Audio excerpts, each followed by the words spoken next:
So Gupshup started off actually as a consumer app.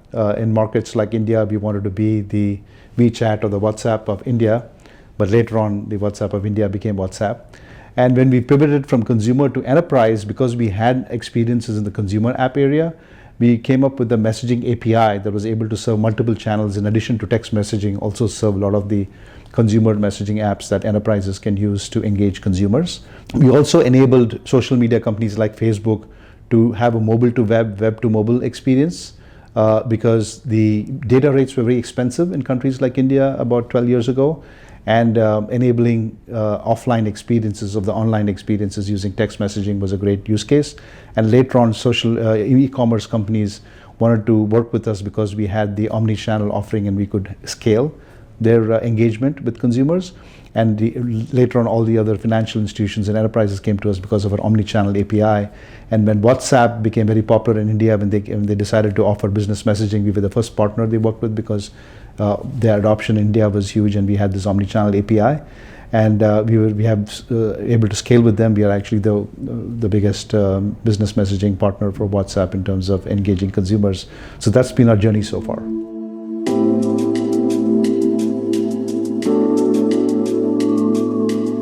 So we started off in Asia, in India and a few other countries in Southeast Asia, but then we expanded into Latin America because we followed the adoption of people who are using popular messaging apps like WhatsApp, and also we enabled interfaces with WeChat. So after Asia, we went India and the rest of Asia, we went to Latin America, Brazil and Mexico.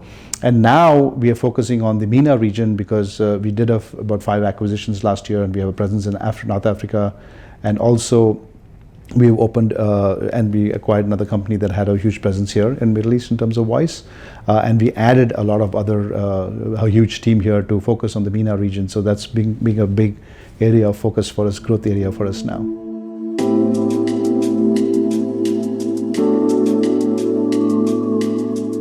The big shift that has happened since the post-pandemic is the engagement of businesses with consumers has become conversational, especially on popular messaging apps. What happened before was when we came up with engagement for popular messaging channels like WhatsApp, there were some countries like in Latin America that adopted user-initiated conversations, so using chatbots. But countries like India and rest of Asia and even in Middle East, it was not there. But with the pandemic, everything became remote. So there was a necessity for consumers to interact with their brands remotely.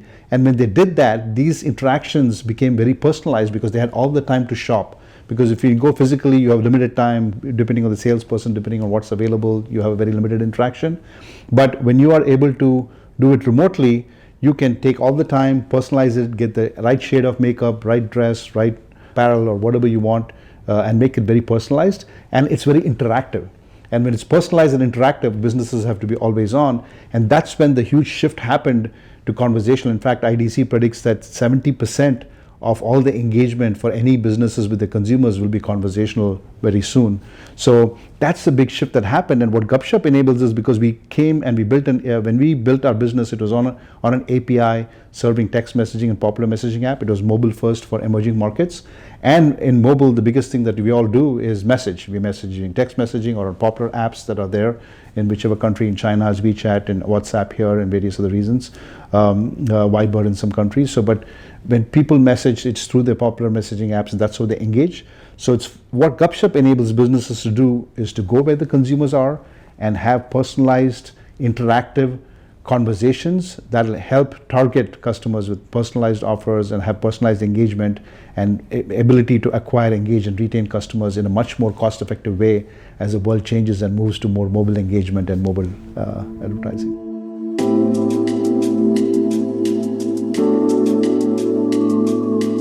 So one of the reasons we are really excited about the Middle East and North America market is, in addition to having a presence, existing presence for some of the acquisitions that we did, is that when you look at conversational commerce, conversational marketing, conversational support, or you call it pre-purchase, purchase, and post-purchase journeys, the whole experience is full funnel. Before you would just do support, and now you're able to do conversational marketing or pre-purchase, conversational commerce, or purchase, and then post-purchase. What's changing in support is before the full funnel journeys were not available, And when we started on the support side also, it was not omni-channel. It was mainly, for example, all the support calls will go on voice, and sometimes the completion rates for voice calls is about 18 to 20% because you have to be available, or sometimes you go on IVR, you're too long, so you lose the customers. Here what we do is we provide an omni-channel experience. In addition to voice, we enable them to, for example, just send a voice note on popular channels like WhatsApp or any other channel that they're using, and do it in a very seamless way, where and also automated way. Like most popular queries can be automated, and we have a bot to agent handover, where you can hand over the complex queries to live agents, and so you reduce the load of the live agents, reduce the cost, make it much more interactive, and also follow up with follow-on offers or all the other things and feedback. Everything becomes much more interactive and spontaneous and conversational, and it's always on and always available. So it's completely changing the way you do customer service and customer support, because the costs are reducing, the ROI is improving, and also you tie the post-purchase journeys back to repurchase and retargeting and giving customers what they like and what they want, and getting real-time feedback. So that's completely transforming the way we look at support.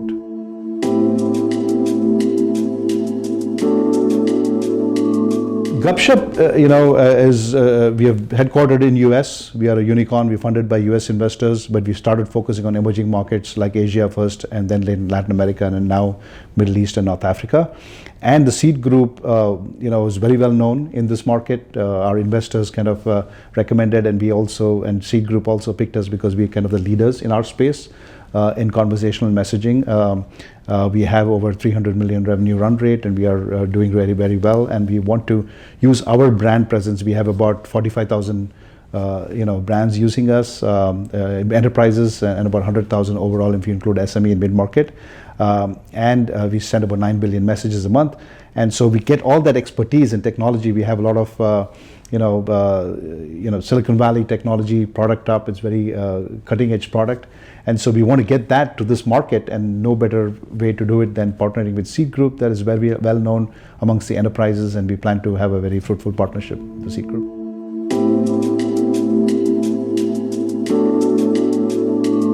There are three main advantages. One is through the acquisitions that we have done, we already have a huge presence in the voice market. We have popular customers like Talabat and Bayut and all of them already using us. We also did another acquisition, Active.ai, which serves ADCB and quite a few other banks that do conversational AI for banking institutions. And we already also started building a team up. So we have quite a big team here.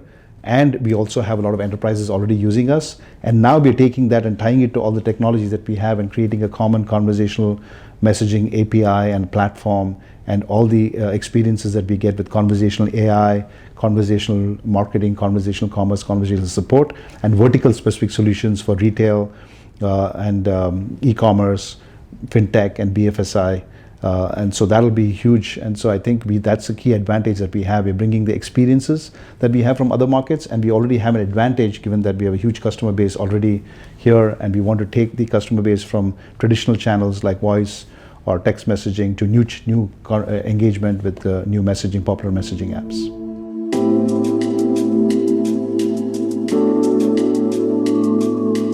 The key goal that we have is we believe that the world of engagement, business engagement, is changing.